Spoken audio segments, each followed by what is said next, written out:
యేసుప్రభు వాటిని ఆశీర్వదించినప్పుడు తను సంతృప్తిగా తినగలిగాడు. వచ్చిన జనసమూహం వేల మంది సమృద్ధిగా ఆహారం తినగలిగారు. ఇంకా 12 గంపలు మిగిలినవి. ప్రభువుని దేవుని బిడ్డ, ఈ సమయంలో యేసుప్రభుని అంగీకరిస్తున్నావా? యేసుక్రీస్తు ప్రభువును అంగీకరిస్తున్నావా? నీ జీవితాన్ని దేవుడు ఆ రీతికి మలచగలడు. సమృద్ధికరమైన జీవితాన్ని నీకు ఇవ్వగలడు. నేను గొప్ప జనంగా చేయగలడు ఆయన. నిన్ను విస్తారమైన జనసమూహంగా మార్చగలడు ఆయన. నీ జీవితంలో అద్భుతమైన ఆశ్చర్య కార్యములు, తన గొప్ప కార్యములు జరిగించి నిన్ను ఆదుకోదగిన నమ్ముకునదగిన సహాయకుడు. ఆపద కాలంలో ఆయన నమ్ముకునదగిన సహాయకుడు. ప్రభువుని దేవుని బిడ్డలారా, తను ఒక చిన్న బిడ్డ తినవలసిన 5 రొట్టెలు చిన్న చేపలు విస్తారమైన జనసమూహాన్ని సరిపోయినవి. నీ దగ్గర నుండి ధనము నీ కుటుంబం చాలట్లేదని నువ్వు బాధపడుతున్నావు. నీకు చాలి జీతంతో నీ కుటుంబం ముందుకు తీసుకెళ్ళిపోతున్నావు అనుకుంటున్నావు. వచ్చిన చిన్న ధనము లేకపోతే చిన్న కుటుంబం ఎలాగా ఈ యాత్ర ముగించుకోబడాలి, లేకపోతే కొనసాగించబడాలి, ఈ సంసారం ఎలాగ ముందుకు వెళుతుంది అని నువ్వు దిగులు చెందుతున్నావేమో. నువ్వు దిగులు చెంది నువ్వు క్షీణించిపోయి నీ జీవితాన్ని సర్వనాశనం చేసుకోవాల్సిన లేదు. నేను రక్షించడానికి యేసుక్రీస్తు ప్రభు ఈ లోకానికి వచ్చాడు. వచ్చి 2015 సంవత్సరాలు అయిపోయింది భూలోకానికి వచ్చి. ఎందరెందరో యేసు ప్రభువును అంగీకరించి వాళ్ళ జీవితాలను ధన్యంగా మార్చుకుంటున్నారు. యెహోవా తమకు దేవుడు కాగల జనులు ధన్యులు. ఈ లిస్టులో నీవు ఉంటావా? ఈ లిస్టులో నీవు కూడా ఉంటావు, నీ కుటుంబంగా ఉంటారని పిల్లలను కూడా యేసుప్రభు బిడ్డలుగా చేసుకుంటావా? యేసుప్రభు నమ్ముకొని ఆయన చెప్పగలవా? దావీదు మహాభక్తుని గురించి మనం చెప్పినట్లయితే, దావీదు కూడా ఎలాంటి వాడంటే గొర్రెలు కాసుకుంటుండేవాడు. తన తండ్రికి 8 కుమారులు అయితే వారిలో లాస్ట్ వాడు చివరి వాడు అతనంటే గొర్రెలు గాయటాన్ని పంపించాడు తండ్రి. గొర్రెలు మేపుకుంటూ ఉండేవాడు. గొర్రెలు మేపుకుంటూ కూడా అతనేమిటో కానీ ఆ గొర్రెలు మేపుతూ కూడా దేవుని స్తుతిస్తుండేవాడు, దేవుని ఆరాధిస్తుండేవాడు. దేవుడు ఉన్నాడని దేవుని యెహోవాను గానము చేస్తానని పాడుతుండేవాడు. యెహోవా నా బలమా, నాకు లేమి కలుగదని చెప్పి దేవుని గురించి పాడుకుంటూ కీర్తిస్తూ ఉండేవాడు. అక్కడున్న పొల మొక్కలు పట్టుకుని అది వాయిద్యాలుగా మార్చుకుని ఆ పాటలతో నాక్షాలతో ఆయన ఆరాధిస్తుండేవాడు. దేవుడు అతను ఎంత చేశాడు తెలుసా?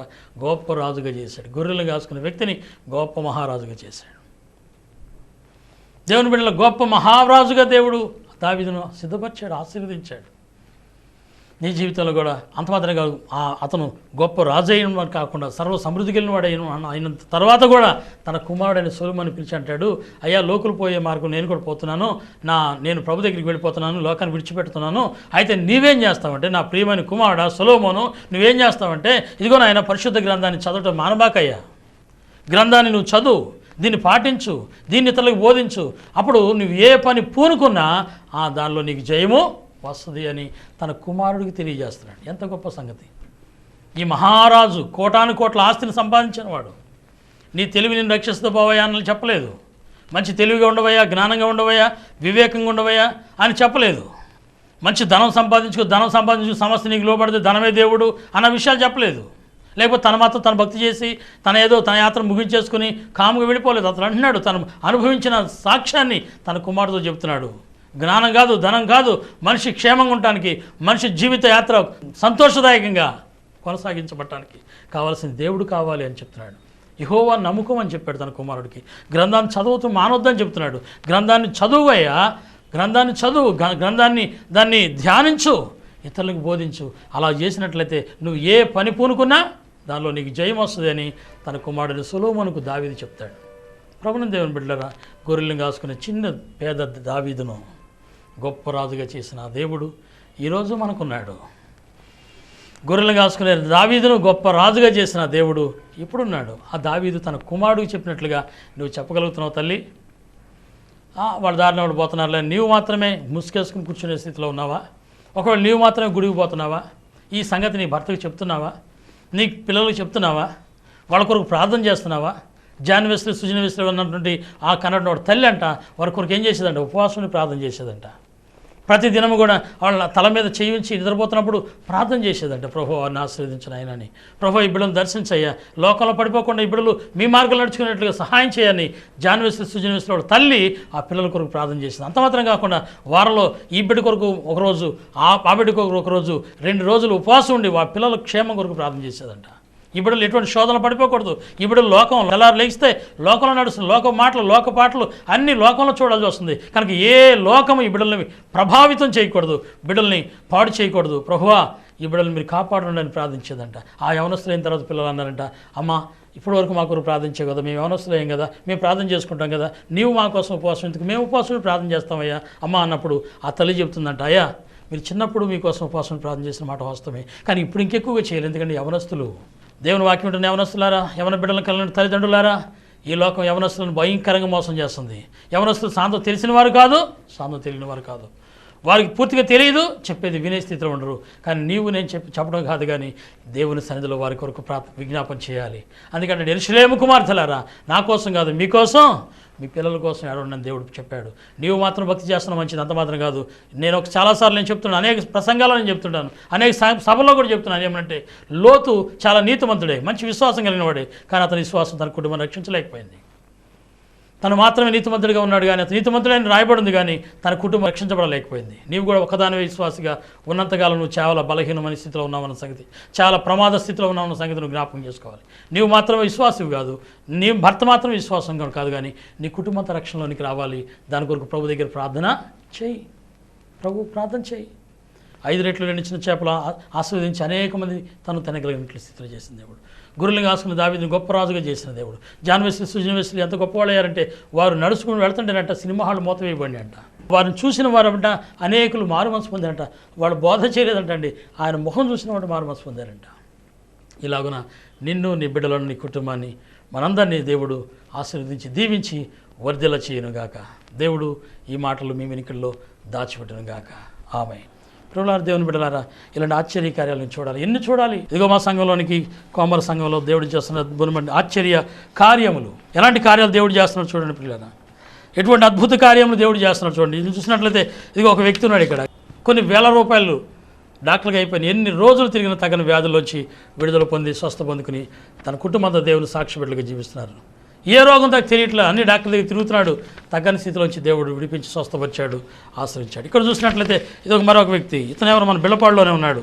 అనేక డాక్టర్ దగ్గర తిరిగాడు, తగ్గని పరిస్థితి అయిపోయాడు, చనిపోవడం సిద్ధమైపోయిన ప్రక్కట ఎముకలన్నీ వెండిపోయినట్లుగా మంచం మీద పడి ఉన్నాడు. అంతే, ఎన్నో సంవత్సరాలకు పడి ఉన్నాడు. వెళ్ళి ప్రార్థించాం, కోమరు రమ్మని చెప్పాం. 7వ తారీఖు కోమరు వచ్చాడు, అద్భుతమైన స్వస్థత, ఇప్పటికీ సజీవుడుకున్నాడు బిళ్ళపాడులో.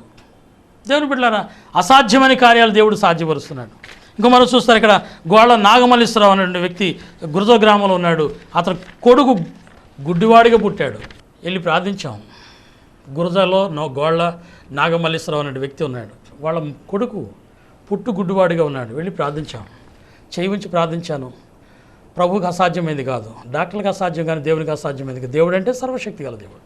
నేను నమ్మాను, ప్రార్థించాను, అద్భుతం చేశాడు దేవుడు.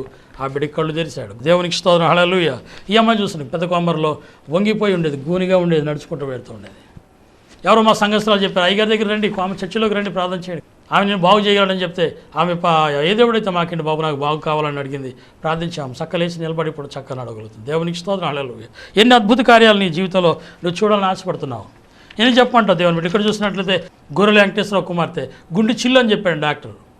ఈ అమ్మాయిని ఆపరేషన్ చేయడానికి 50,000 అవుతాయి, పూర్తి కోలుకోవడానికి ₹1,00,000 అవుతాయి. ₹1,00,000 ఉంటే హాస్పిటల్లో జాయిన్ చేయడం, లేకపోతే చేయగలిగేది లేదని చెప్పారంట. వచ్చింది కోమర మందిరానికి అప్పగించేశారు. తినడానికి మాకు మెతుకులేని పరిస్థితిలో మేము ₹1,00,000 ఎక్కడ తేగలమయ్యని దేవుని మందిరాన్ని పంపించారు. దేవుడు పూర్తిగా ఆమెను స్వస్థపరిచాడు. దేవునికి స్తోత్రం, హల్లెలూయా. ఇప్పుడు ఆమె గుండె చిల్లు లేదు, బాగైపోయింది. పెళ్లి చేశారు, 2 చక్కని పిల్లలు పుట్టారు, చక్కగా ఆరోగ్యంగా దేవుల్లో సాగుతున్నారు. ఈ కుటుంబంతో కూడా దేవుల్లో ఉంది. దేవునికి స్తోత్రం, హల్లెలూయా. ఎలాంటి కార్యాలు నీకు చూడాలి. ఈ అమ్మాయి కూడా చూసినట్లయితే ఈ అమ్మాయి కూడా అంతే. ఈ అమ్మాయి కూడా చూస్తే గుండెపోటుతో వచ్చేసింది, అర్ధరాత్రి భద్రాడికి వచ్చేసింది. అయ్యా నేను చనిపోతున్నాను, ఆయన 1 గంట సమయంలో వచ్చింది ఏడ్చుకుంటా. యేసు ప్రభు నా దేవుడు శక్తివంతుడు, నన్ను పంపించిన దేవుడు సజీవుడని నేను చెప్పాను, ప్రార్థించాను. తూము వెంకటస్వామి గారు పెద్ద కొమ్మరు, దేవుడు బ్రతికించాడు, ఇప్పటికీ ఆరోగ్యంగా ఉంది, సజీవురాలుగా దేవుని సాక్షి బిడ్డగా జీవిస్తుంది కాపుల కుటుంబం నుంచి. దేవుని ఆశ్చర్యకాలను చూడరండి. ఇక్కడ చూడండి, ఈ అమ్మాయి కూడా చూస్తే 7 సంవత్సరాలు మ్యారేజ్ అయ్యి పిల్లలు లేదు. ఏలూరు ఈ అమ్మాయిది, వనపరెడ్డి యేసుకుమార్ ఈ అమ్మాయి పేరు, ఏలూరులో ఉంది. పెళ్ళై వివాహమై 7 సంవత్సరాలు బిడ్డలు లేరు. ఆమె గురించి ఉంది. అమ్మ కోమర్ రమ్మని చెప్పాడు, వాళ్ళ అన్నయ్య చెప్పాడు. కోమర్ రా, 7వ తారీఖు మందిరంలో రా, బిడ్డలను పొందుకుంటామని చెప్పాడు వాళ్ళ అన్నయ్య. ఆమె ఏడ్చుకుంటూ వచ్చింది, 7వ తారీఖు మందిరంలో ఉండి ప్రార్థన చేసుకుంది. ప్రభుని మేము ప్రార్థన చేసాం, అద్భుతంగా దేవుడు బిడ్డలు ఇచ్చాడు. దేవునికి స్తోత్రాలు. ఎన్ని కార్యాలు చెప్పాలా, ఎన్ని ఆశ్చర్య కార్యాలు. ఇలాంటి ఆశ్చర్య కార్యాలు పత్రికలు మా దగ్గర ఉన్నాయి, కావాలంటే మీరు మాకు తెలియచేయండి. దేవుడు చేయించిన ఆశ్చర్య కార్యములు మీరు చూడాలంటే ప్రతి నెల 7వ తారీఖు జరుగుతున్న పెద్ద కొమర జరుగుతున్నటువంటి ప్రార్థనా మందిరంలోనికి SPMకు రండి. సర్వాధికారి అయిన దేశదేవుని ప్రార్థన మందిరంలో జరుగుతున్న ఆ ప్రార్థనకు రండి. 7వ తారీఖు, ప్రతి నెల 7వ తారీఖు. గత 18 సంవత్సరాలుగా అది కొనసాగుతూ ఉంది. అనేక రోగులు స్వస్థపడుతున్నారు. అనేకమైన ఆశ్చర్యకారాలు ఈ పత్రికలు అన్నింటిలో ఉన్నాయి, అన్నిలో ఉన్నాయి. ఎన్నెన్నో అద్భుతమైన సాక్ష్యాలు. మీ జీవితంలో అద్భుతాన్ని చూడాలనుకుంటారా? రండి కోమారు 7వ తారీఖు. ప్రతి నెల 7వ తారీఖు 8 గంటల నుంచి తెల్లవారు వరకు ప్రార్థన జరుగుతుంది. అనేక రోగులు బాగవుతున్నారు, అనేక మంది స్వస్థ పొందుతున్నారు. మీరు కూడా స్వస్థ పొందాలని ఆశపడుతున్నారా? దేవుని సన్నిధికి రండి. మనుషులకు అసాధ్యమే కానీ దేవునికి అసాధ్యమైంది లేదు. దేవునికి సమస్తమో సాధ్యమే. దేవుని బిడ్డలారా, యేసు ప్రభు మరణానే గెలిచిన దేవుడు. ఆయన ఇప్పటికీ సజీవుడిగా ఉన్నాడు. ఆ రోజున అద్భుతాలు చేసిన దేవుడు ఈ రోజున ఉన్న అద్భుతాలు ఆశ్చర్యమని కార్యాలు చేస్తాడు. మా జీవితంలో ఎన్నెన్నో కోకొల్లల కార్యాలు ఉన్నాయి, కానీ సమయం లేదు అన్నీ చెప్పడానికి కానీ పిల్లరా. కనుక దయచేసి ప్రతి నెల 7వ తారీఖు పెద్ద కోమర్లో SPM సర్వాధికారి అయిన దేవుని ప్రార్థనా మందిరంలో అద్భుతాలు దేవుడు చేస్తున్నాడు, ఆశ్చర్యమని కార్యాలు. ముదినేపల్లి దగ్గర పెద్ద కోమర్ గ్రామంలో జరుగుతున్నటువంటి అద్భుత కార్యాలు, ఆశ్చర్య కార్యాలు, అద్భుతమైన మేళ్ళు, దేవుని శక్తి, దేవుని యొక్క ప్రభావమును పొందుకోవాలంటే దేవుని మందిరానికి రండి, ప్రార్థన చేయించుకోండి. దేవుడు మిమ్మల్ని దీవించి అద్భుతమైన కార్యాలు మీ పట్ల చేస్తారు. దేవుడు మిమ్మల్ని ఆశీర్వదించి దీవించునుగాక. ఆమేన్. తగిన తండ్రి, టీవీ ద్వారా వింటున్న బిడ్డలు, వాక్యం వింటున్న బిడ్డలను ఆశీర్వదించండి. వారి బిడ్డలు కుటుంబంతో కూడా రక్షించబడి దీవించబడటానికి సహాయించండి. ఆవగింజను పోలి ఉందని సెలవిచ్చావు నాయన. పరలోక రాజ్యం ఆవగింజ భూమిలో పడి విత్తబడినప్పుడు చిన్నదే కానీ అది తుదకు మహావృక్షమై అనేకులకి ఆశ్రయాన్ని ఇవ్వగలిగిన స్థితిలో ఉంటుందని సెలవిచ్చారు. అవును, మేము నమ్ముకున్నవాడు ఎంత బలహీనుడైనా ఎంత బలహీనురాలని మేము నమ్ముకుంటే, మీ అందు విశ్వాసం కలిగి ఉంటే వాడుకు అభివృద్ధి చెందిన స్థితిలో అనేకులు దీవెనకరంగా ఉంటాడని, సుఖజీవితగడు సంవత్సరాల శాంతిని పొందుకుంటాడు, తను జీవించడమే కాక ఇతరులకు అనేకులకు దీవెనకరంగా జీవిస్తాడని చెప్పారు. అలాగున ఈ టీవీ ద్వారా కన్ను మూసి ప్రార్థిస్తున్న బిడ్డలందరూ కూడా అలాగూ దీవించబడటానికి సహాయం చేయమని, ఈ మాటలు మీరే ముద్రించి దీవించమని మా రక్షకుడైన యేసు ప్రభు నామమున స్తుతించి ప్రార్థించి బ్రతిమాలు వేడుకొంచున్నాను తండ్రి. ఆమేన్. Thank you. God bless you. ప్రభు మిమ్మల్ని దీవించును గాక. ఆమేన్. మరి దేవుని నామానికి స్తోత్రాలు. నా విషయంలో ఎంతగానో మరి విగ్రహారాధన చేసినప్పుడు కూడా మేము మా మరిది గారి ఇంటికాడ ప్రార్థన పెడితే మా కుమార్తె భువనేశ్వరి వెళ్ళినప్పుడు దైవజనులను ప్రార్థన చేయమని మా తమ్ముడు బాగుంటుందండి, మరి మీరు ప్రార్థన చేయండి అని దైవజనులు అడిగినప్పుడు అప్పుడు అన్నారంటమ్మా, మీ తమ్ముడి మీద దురాత్మ కనపడుతుంది నాకు, మరి ఉపవాసం కూడికలు మీ గృహంలో 3 రోజులు పెట్టుకోండి అమ్మా, పెట్టుకుంటే దురాత్మ వెళ్ళిపోతే సల్మాన్ రాజు గారు చెప్పారు. చెప్పినప్పుడు మేము ఈ మందిరానికి నడవడం జరిగింది. మేము 3 రోజులు ఉపవాసం కూడికలు మా గృహంలో పెట్టుకున్నాము.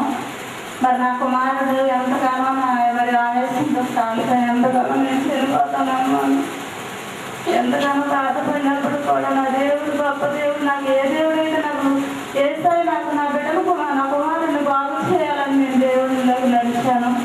మరి దైవజనులు ఎంతగానో స్వస్థత ప్రార్థన చేశాడు నా బిడ్డ గురించి, నా కుటుంబం గురించి. నా బిడ్డకి ఆవేశం తగ్గిపోయింది. ఎందుకు పనికి రాని వ్యక్తి నా బిడ్డని ఈ రోజున మంచి వ్యక్తిగా చేశాడు. దేవుడు మమ్మల్ని ఎంతగానో చక్కటి ఇల్లు ఇచ్చాడు మాకు, మరి చక్కటి మేలు చేశాడు మా కుమారు పట్ల. దయచేసి ఎంతగానో ప్రార్థన చేసినప్పుడు సల్మాన్ రాజు గారు ఆయన ప్రార్థన వల్ల నాకు ఎంతగానో స్వస్థత, మాకు మేలు కలిగింది. మరి చిన్న సాక్ష్యం దేవుడు దీవించుకున్నాక. వందనాలు. మా అమ్మకి రేకులు 1 గంటకి గుడ్డలలోకి వచ్చింది. ఆ పాటలు చేపించారు, పాస్టర్ గారి దగ్గర తీసుకొచ్చిన దేవుడు మా అమ్మని తగ్గించారు. ఇప్పటికి తగ్గిపోయి చేసి దేవుడు తీసుకురా. అడ్రస్ పాస్టర్ వి సాల్మన్ రాజు గారు, సర్వాధికారిని యేసుదేవుని ప్రార్థన మందిరం, పెద్ద కోమరు, ముదినేపల్లి మండలం, కృష్ణా జిల్లా. మా సెల్ ఫోన్ నెంబర్ 9959221161. మరొక నెంబరు 9951876751. సర్వము నీవే యేసయ్యా, నా యేసయ్యా, యేసయ్యా, నా యేసయ్యా.